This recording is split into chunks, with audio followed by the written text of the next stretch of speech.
quiso comentarlo con nadie. De hecho, ninguno de sus amigos sabía que tenía un pariente. Todos creían que era huérfana, sin hermanos, ni tías, ni primos. Pero la verdad es que tenía un familiar, alguien a quien se había propuesto olvidar. Ahora los recuerdos se precipitaban en su mente. La niña tuvo que acostumbrarse pronto a la extraña rutina de vivir con esa anciana. Despertar a las 6 en punto. Si no lo hacía así, un bastonazo se precipitaba en las palmas de sus manos. Después, desayunar un vaso de agua y un poco de pan, para luego limpiar todos los cuartos de la casa, con excepción de la habitación prohibida de la vieja. A veces podía tomar un baño, pero siempre con agua fría. Y finalmente pelar papas para hacer un poco de sopa, la única comida que tenía permitido cocinar. Además, tenía que soportar el aislamiento del resto del mundo en ese oscuro departamento, donde apenas uno que otro rayo de sol alcanzaba a asomar a través de las ventanas tapiadas. Por las noches, verse encerrada en su cuarto bajo llave. Y eso no era lo peor. A través de la puerta del cuarto de la anciana, la niña podía escuchar extrañas oraciones, cánticos raros, y una vez hasta le pareció escuchar que la vieja hablaba con diferentes voces. O era eso, o había alguien más en la habitación, alguien con una voz grave y macabra. Por algún tiempo la niña creyó que podría soportar quedarse ahí. No tenía dónde ir. Pero un día ya no pensó así. Cuando le llegó la noticia de la muerte de su tía, Julia no pudo evitar sentir una rara satisfacción. Lo que no se explicaba era por qué su pariente había decidido hacerla su heredera y con ello dueña de un edificio de departamentos, un edificio en tal mal estado que debía ser demolido. El gobierno le compraría a la muchacha la edificación que la anciana por varios años se había negado a vender. Tal vez Julia hubiera podido pedir que le mandaran el cheque y no hacer caso a la invitación de revisar entre las pertenencias de la tía aquello que deseara quedarse. Pero había algo que quería recuperar. La calle y la colonia eran de las más viejas de la ciudad. A Julia no le pareció extraño que el gobierno estuviera intentando remodelarla. Aparentemente, no solo estaba en los planes del ayuntamiento acabar con el inmueble del que ahora era propietario. También las dos edificaciones de la calle de enfrente estaban siendo demolidas. Julia apenas se atrevió a sonreír. Era dueña de un edificio, sí, pero de un edificio que estaba a punto de caer. Fue un anciano el que le abrió la puerta principal, pero no lo hizo inmediatamente. Medio sordo, no había escuchado el timbre la primera vez, y con más de 70 años arrastrando en cada pierna, era natural su demora, a pesar de vivir en la planta baja. Julia se presentó. El portero se sintió aliviado de conocer a la nueva dueña. El fin del edificio se acercaba y él pronto podría marcharse a su pueblo. Solo un par de días más. El próximo lunes la estructura caería. Ella no tardó en enterarse por el viejo sobre las circunstancias de la reciente muerte de su tía. Siento mucho lo de su señora tía. ¿Quién iba a decir que le iba a dar un infarto justo al subir las escaleras?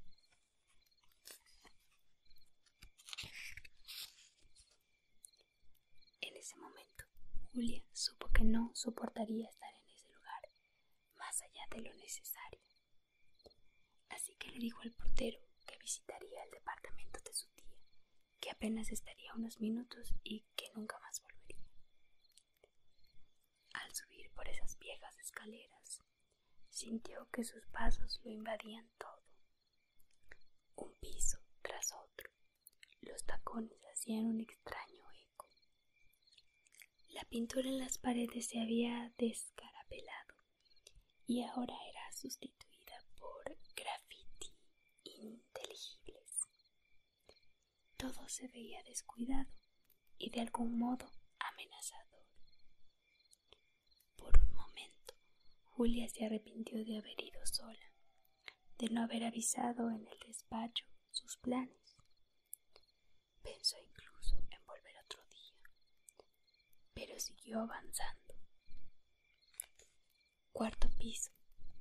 La incipiente luz parpadeaba, tal vez debido a un simple foco mal atornillado. Los 20 watts apenas le permitían ver sus pasos, y la muchacha solo pudo pensar en la absurda tacañería de su tía. Y al final del pasillo, la puerta del inmueble número 12. Ahí continuaba, frente al departamento, la reja de seguridad.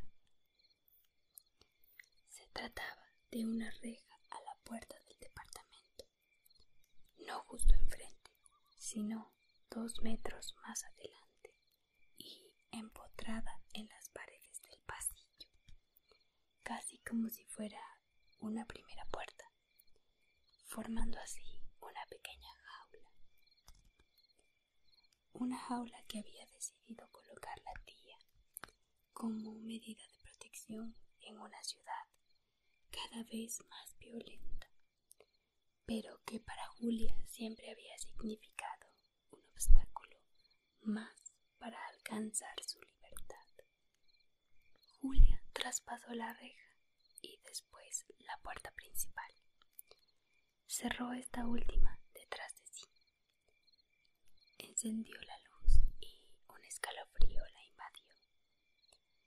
Por un momento se diría que sintió que la tía y sus cabellos desordenados estarían del otro lado. Pero como era de esperarse, no fue así. Respiró aliviada. El espectáculo fue un poco menos desagradable de como lo imaginaba. Parecía que un pequeño tornado hubiera entrado ahí.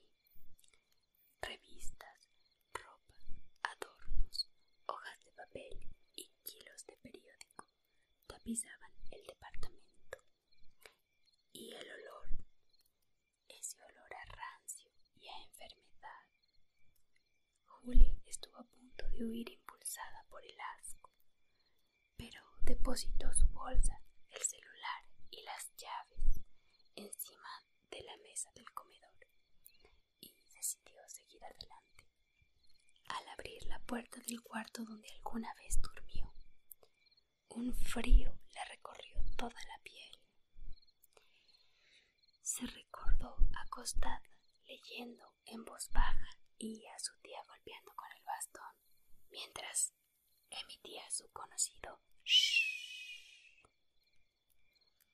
Le sorprendió ver que aún estaba ahí su cama, rodeada de cajas, papeles y periódicos, y casi sintió que la tía la observaba a sus espaldas. Por un momento tuvo el temor de que la puerta se azotara y alguien le pusiera cerrojo. Estuvo a punto de salir corriendo de ahí, pero sabía que aún tenía que hacer una búsqueda. Sacó de sus entrañas todos los kilos de valentía que le quedaban y traspasó la puerta del cuarto del fondo. No era la primera vez que se atrevía a cruzarla. Todas las paredes y el techo estaban pintados de negro. En los muebles había veladoras también negras y unas sombrías figuras que parecían representar demonios y otros seres diabólicos. Había un gran altar con la figura de la muerte, rodeada de muchas veladoras, hierbas y lo que parecían Pero lo que llamó más la atención de la niña fue lo que rodeaba a ese altar. Pegadas en la pared habían varias fotos de personas y recortes de periódicos con obituarios. Todos los músculos de la niña temblaron y ella estuvo a punto de huir de ahí, pero vio algo que llamó su atención. Un pequeño cofre a los pies de la esquelética figura y un resplandor que procedía de él. Se acercó. El cofre tenía algunas joyas.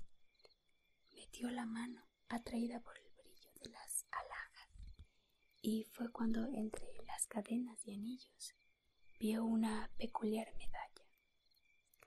La tomó entre sus dedos. La hubiera reconocido solo con el tacto. Era la medalla que su madre le había prometido y que nunca se le encontró después del accidente. Volvió a ver la pared. Sintió que el aire le oprimía los pulmones. Ahí estaba la foto de sus padres y junto a esta un recorte de periódico informando sobre su muerte. Se quedó paralizada. Un instante después, la mano de su tía le había arrebatado la reliquia. La mujer le enfrentó y le propinó una fuerte cachetada. ¿Qué haces aquí? Esta es la medalla de mi madre, dijo la niña, doliéndose. Esa es mi medalla. La vieja miró la medalla, la acarició y sonrió de un modo siniestro. Es hermosa. La niña se estremeció, sobre todo cuando la mujer emitió esa horrible risa que ella juraría que venía de una garganta masculina. La anciana tomó la medalla, la metió en el cofre y empujó a la intrusa fuera. Antes de correr a su cuarto y encerrarse ahí, la niña alcanzó a ver, a través de la puerta semiabierta, a la mujer tomar el cofre con la medalla y el resto de las joyas y esconderlas en un extraño sitio, detrás de la cama, posiblemente en un hueco en la pared. Unos momentos después escuchó los pasos de la mujer acercarse, luego el golpeteo del bastón en la puerta y finalmente su voz. Si vuelves a entrar a mi cuarto, te aseguro que te encerraré para siempre. La niña apenas pudo dormir. Ahora estaba segura. Tendría que huir de ahí. El cuarto de la tía Emma la tomó por sorpresa. Había ropa en el suelo y las sábanas y colchas desordenadas. En la cama parecían extraños animales durmientes, esperando el regreso de su dueño. Pero no pudo ver ni las paredes negras ni las figuras diabólicas, ni el altar con fotos que ella recordaba. El recuerdo parecía ser producto de una pesadilla. Tomó un respiro. Con seguridad, la gente que había estado antes ahí ya habría tomado todo lo de valor que hubiera estado a la mano. Pero solo ella sabía dónde tenía la vieja guardados sus pequeños tesoros. Movió la cama, se asomó detrás y en la pared vio un agujero. Metió la mano y extrajo el cofre. Sin perder un segundo más, salió de ahí. Se dirigió a la estancia principal, hasta el comedor. Abrió el alajero y lo vació sobre la mesa, justo a un lado de su bolsa. Ahí estaba, entre otras muchas joyas, su medalla. Sonrió. Tomó asiento en una silla abandonada y miró con detenimiento la reliquia familiar. Y por unos segundos casi pudo ver a la mujer de cabello rojizo que había muerto hacía muchos años y que le había prometido aquel objeto. Se escuchó de pronto algo que vino del otro lado de la puerta principal. Se diría que era un quejido. Julia dejó de mirar la medalla. Se quedó inmóvil. Parecía el crujido de una tubería. Se acercó a la puerta, contuvo la respiración. Ahí estaba otra vez. Llevó la mano al picaporte y abrió la puerta con sigilo. Ahora parecía un quejido humano. Con la medalla en la mano se aventuró a salir hasta la reja. Esperó unos segundos. Ahí estaba, nuevamente el quejido. Venía de 1 o 2 pisos abajo. Alguien se acercaba y su dolor hacía eco en el cubo de las escaleras y se propagaba por los pasillos. Con cada paso, un nuevo golpe en el suelo se hacía presente. Julia sintió un escalofrío. No parecía ser el portero. Los sonidos crecían en intensidad. Se acercaba. Unos pasos más y se podría ver quién subía hasta el 4.º piso. La muchacha cerró la reja semiabierta. Una corriente eléctrica le recorrió el estómago, un estremecimiento que casi le hizo soltar la medalla. ¿Es usted, señor? Las palabras apenas aparecieron, pero justo cuando esperaba ver al portero subiendo, un gran estrépito resonó en todo el pasillo e hizo estremecer hasta los vidrios del edificio. Julia dejó caer la medalla. Entonces, un viento súbito y un último quejido que sonó como a metales rechinando viajaron por el corredor. La muchacha se cubrió los oídos. Julia no hubiera podido explicar cómo permitió que sucediera lo que pasó un segundo después. A su espalda, la puerta comenzaba a cerrarse. El reflejo de su mano fue menos rápido que el movimiento de la corriente de aire. Apenas alcanzó a rozar el picaporte. No pudo evitar que la puerta se azotara. Un viento helado la acarició en la nuca. En el suelo la medalla brillaba con la luz del foco intermitente. Un silencio ensordecedor lo rodeó todo. Julia miró hacia el pasillo. No había nada.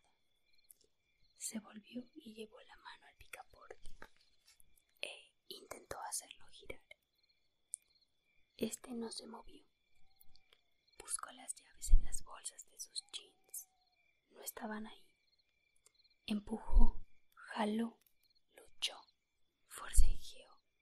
Era inútil. La puerta no se abriría. La desesperación comenzó a salir por su garganta. No, no puede ser. No, esto no está pasando. Dio una patada a la puerta, insultándola, insultándose a sí misma. Se detuvo. Otro ruido diferente se escuchó en el pasillo. Un ruido que la hizo perder el aliento por un instante. Silencio. Contuvo la respiración. Nada. Tal vez había sido el viento. Se llevó las manos a la frente. Volvió a empujar la puerta sin éxito.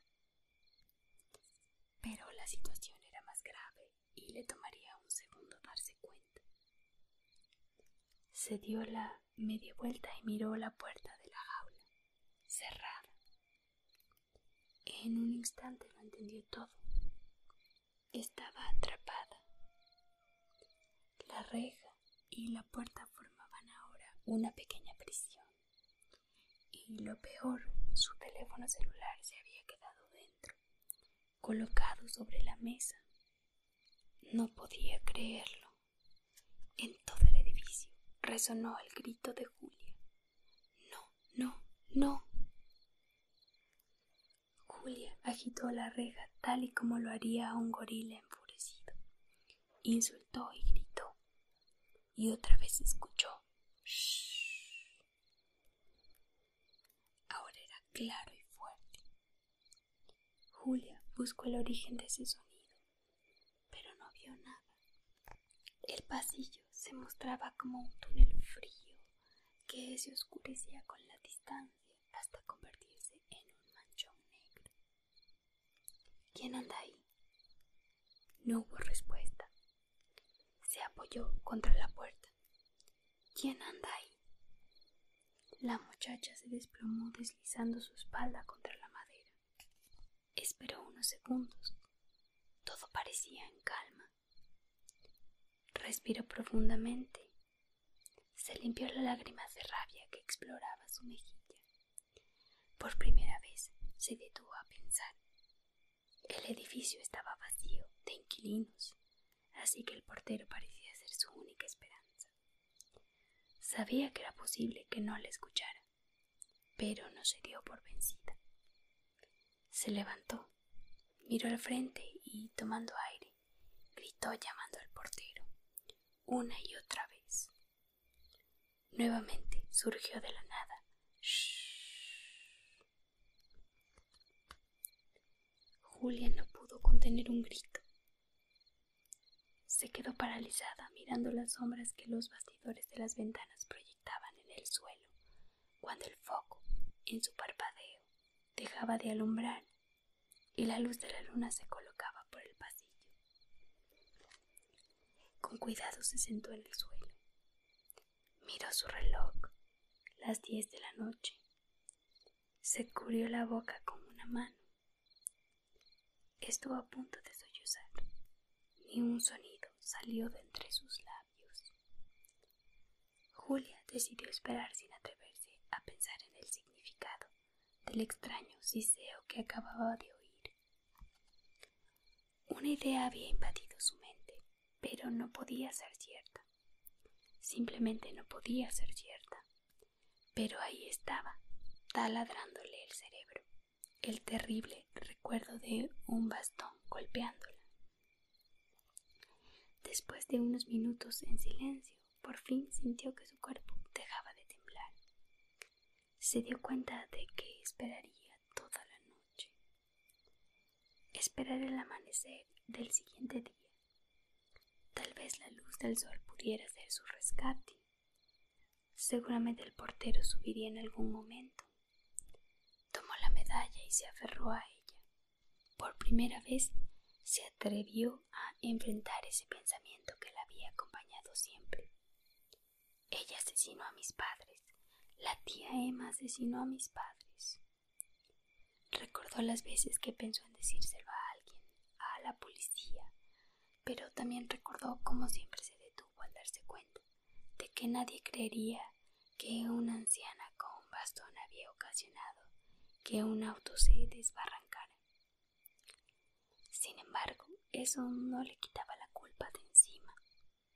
Por años solo le quedó guardar sus pensamientos y agradecer que la tía nunca la hubiera buscado. Intentó dormir, pero estaba demasiado nerviosa y una angustia desagradable, con sabor a moneda vieja, la cubría. Para su fortuna el cansancio no tardó en vencerla. La tomó entre sus brazos y la hizo perder la conciencia. Cuando despertó, los autos y camiones circulaban por las calles, pero Julia también escuchó algo que no se esperaba. Era el sonido de la maquinaria pesada y de los taladros que empezaron a trabajar desde temprano. Las remodelaciones en los edificios de enfrente hacían que las paredes se estremecieran. Eran las 7 de la mañana de acuerdo con su reloj y el ruido la rodeaba. Pero dentro del edificio no se escuchaba nada. Toda su esperanza era que el portero subiera. No tendría caso gritarle. Jamás escucharía su voz con un semejante escándalo. Estaba en un sitio incómodo, sin comida, sin agua y sin saber si sería rescatada. El sol entraba por las ventanas. Tal vez fue esto, o tal vez fue el sentir la garganta reseca y anhelar como nunca un vaso de agua, pero decidió intentarlo. Gritó. Ahora no hubo un sonido que pretendiera callarla. Lo hizo de nuevo. Una ola de calor y rara calma la envolvió. Gritó por varios minutos.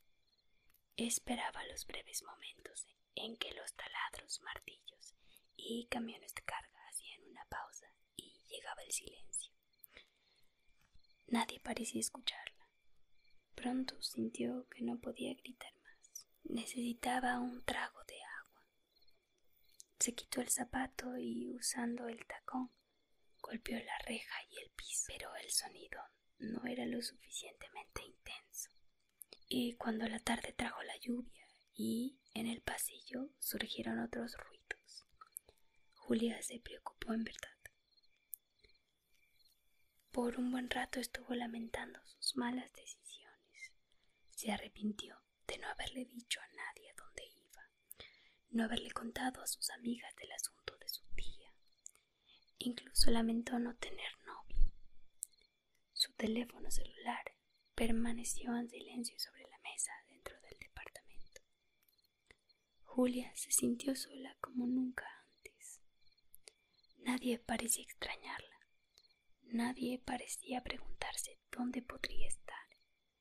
Sus amigos seguramente se estarían preparando en esos momentos para ir a una fiesta o para cenar con sus familias. Todo parecía reírse de ella, incluso la lluvia, que entraba con sus gotas de agua por una ventana abierta a varios metros de distancia y formaban una gotera que se tornó en un pequeño charco inalcanzable para ella. Cuando el sol se ocultó, una mezcla de hambre y dolor se instaló en su estómago. No quería pensar, pero sabía que no soportaría pasar otra noche ahí. Un relámpago iluminó el pasillo y sintió que el trueno que le siguió era una carcajada burlona, dirigida a la pequeña que hacía varios años se había jurado escapar y que ahora había regresado para verse irremediablemente atrapado. La niña apenas pudo creerlo cuando la horrible mujer salió a cobrar las rentas y dejó abierta la puerta. Se quedó mirando, casi como si se tratara de un espejismo, el tapete de luz que se formó en el piso del departamento. Dudó unos segundos. La amenaza de la tía circulaba por todo su cerebro. Nunca podrás escapar. Y si te atreves a intentarlo, te arrepentirás. Una leve corriente de aire pretendió cerrar su única vía de escape. Así que se deshizo de sus miedos y sin pensar más, traspasó la puerta principal. Ni siquiera se preocupó en ir a buscar un poco de ropa. No lo podía creer.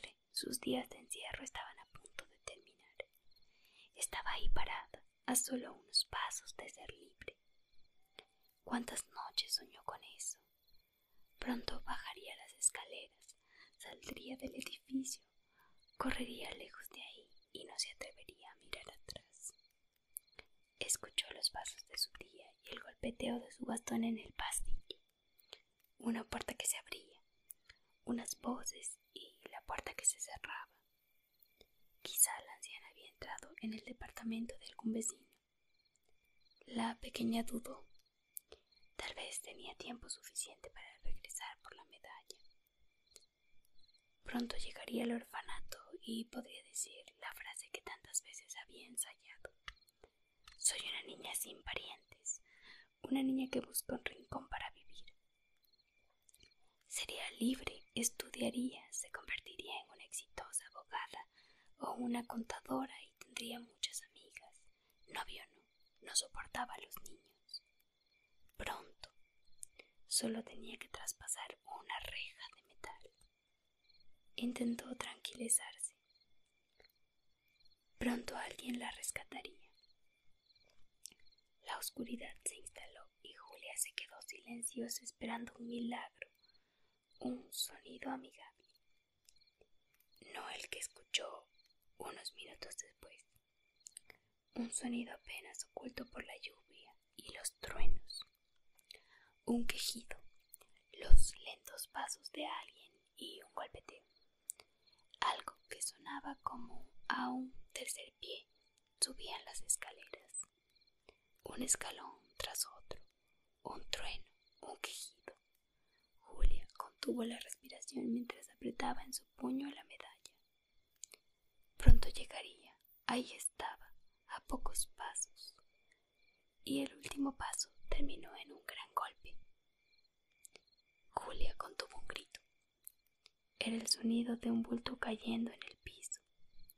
Un sonido sordo y hueco acompañado por un fuerte quejido de dolor. Pero no había nada al final de las escaleras. No lo pudo evitar y su sollozo se dejó escuchar. Ahí estaba de nuevo. Shh. Claro y fuerte. Julia suplicó. No, por favor. Y luego. Shh. La muchacha no aguantó más. Déjame en paz, por favor. Y al final una voz disfrazada de viento. Una risa añeja, grave y terrible. Julia mojó sus pantalones cuando el sol apareció de nuevo. Julia temblaba como si tuviera fiebre. Miró el charco fuera de la reja. Había crecido con la lluvia nocturna. Alargó la mano tanto como pudo. Mojó su dedo en el borde de ese pequeño lago, apenas lo suficiente como para humedecer sus labios. Era domingo. La luz del día, prometiéndole paz, la arrulló. Estaba tan exhausta que terminó por quedarse dormida. Julia soñó el accidente que la había llevado hasta ahí, el coche de sus padres cayendo al abismo y ese primer día de opresión. La niña no tuvo problema en darse cuenta desde el primer momento de que su tía no era la manzana caramelada que había aparentado ser las pocas veces que la había visto.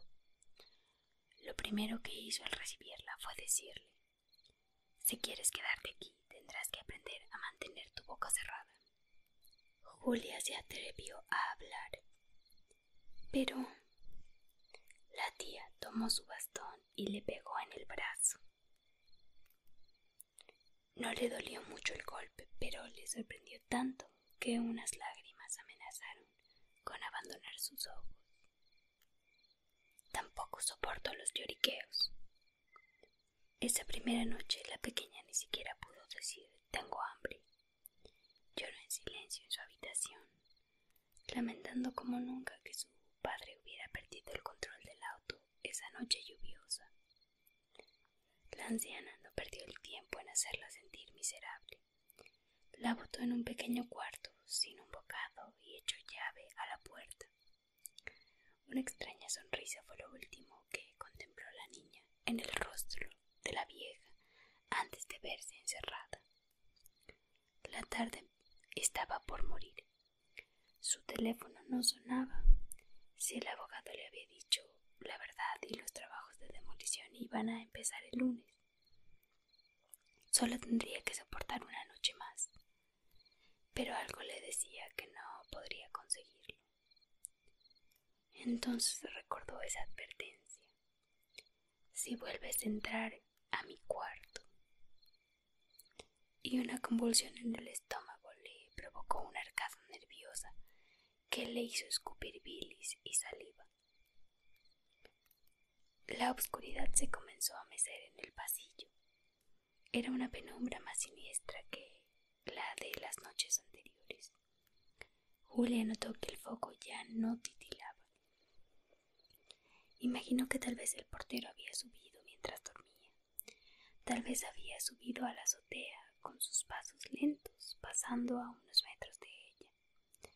Tal vez revisó la toma del gas y permaneció un rato en el techo del edificio. Bajó unos minutos después. Todavía se detuvo en el pasillo y revisó el foco titilante. Quitó la bombilla, pero nunca miró hacia el final del pasillo, a la entrada del departamento número 12. Julia se maldijo a sí misma. El hambre y la sed la hacían alucinar. Quiso distraer sus pensamientos. Intentó recordar su oficina, su trabajo. No pudo. hizo un esfuerzo. Los rostros de sus amigas se desvanecían. Su mente comenzaba a fallarle y se sentía cada vez más débil, cada vez más pequeña, cada vez más sola, casi como si no existiera. No quería que la noche llegara y, sin saber cómo, de pronto se vio llorando como una niña. La noche se situó en cada rincón. El quejido y los pasos no tardaron en aparecer. Julia quería gritar, pero no se atrevía, y una lágrima escapó para caer en el piso. Un gran estrépito se escuchó. La luz de la luna iluminaba apenas la oscura penumbra. Entonces Julia creyó ver algo que la hizo replegarse contra la pared. La figura de una anciana se desplomó después de emitir un último quejido y llevarse una mano al pecho. La mujer quedó unos instantes ahí, tendida, pero de pronto se levantó, encorvada completamente, apoyándose en un bastón. Comenzó a andar, golpeteando las paredes. Caminaba directamente hacia donde estaba Julia, hacia el departamento 12. Se acercaba con lentitud. Su rostro era invisible. La larga cabellera cana y la cabeza agachada impedían verlo. Y con cada paso a Julia le parecía oír una voz incisiva, una repetición cubierta por un aire gélido.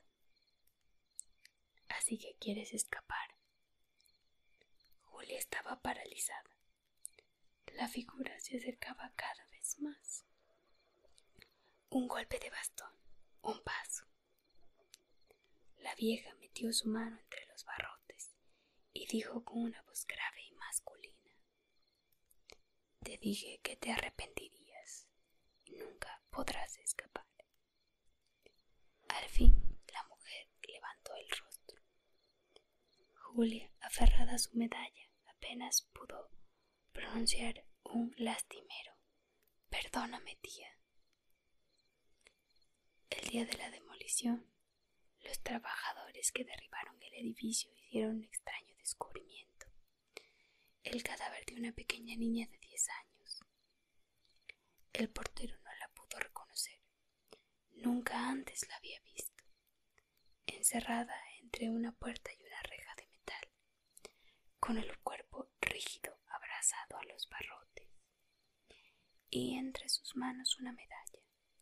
Solo se pudo concluir, por su rostro pálido, el estado tan demacrado de su cuerpo y el de sus ropas, que había estado encerrada por mucho, mucho tiempo.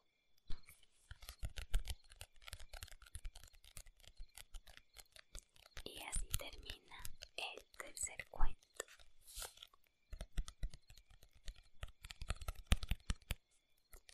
Cuéntame qué te pareció.